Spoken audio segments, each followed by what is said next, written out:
Sizga bitta narsa aytmoqchiman. Xo'sh, Jahlingiz chiqmaydimi? gapir. Ikkinchi ishxonamdan bo'shamoqchiman. Hazillashyapsanmi sen? Zo'rg'a yashayotgan bo'lsak. Gap so'z ko'payyapti. Qanaqa gap so'z?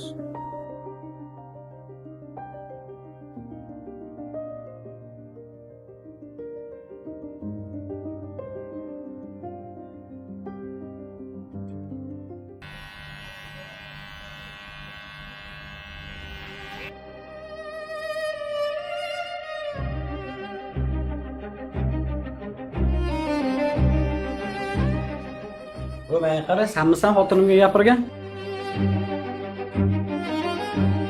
Ey erkak, shunchalik rashking kuchli bo'lsa agar uyga xotiningni o'tkazib qo'yib o'zing ishlagin. Qo'lingni tort, shunda ham xotinim bugundan boshlab o'tda ishlamaydi. Tushunmovchilik bo'lgan aka. Qanaqa tushunmovchilik? Yo'q, men tushuntirib beraman sizga. Hech qanaqa tushunmovchilik bo'lmagan. Xotinim ishlamaydi boshqa bo'tda. Bu to'g'riga tushunmovchilik bo'lgan. Oilalarni ko'tarib beramiz. Ishlayversinlar. Qancha? 60 ming.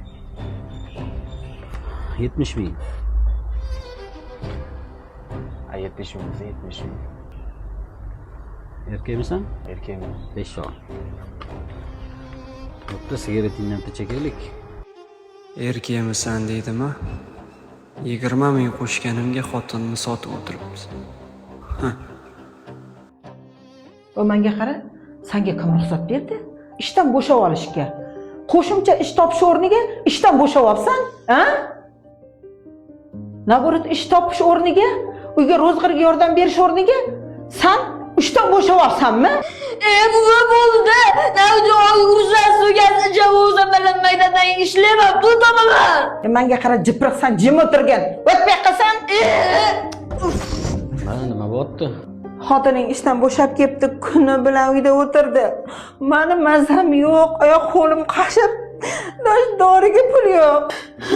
Bo'ldi, ona asabiylashmang. Ha, hal qilib keldim ishini. 50 ming emas, 70 ming berishadi. Ana ular bilan ham gaplashib qo'ydim. Ortda chop qo'y. Chaqir ana tiranchani bu yoqqa.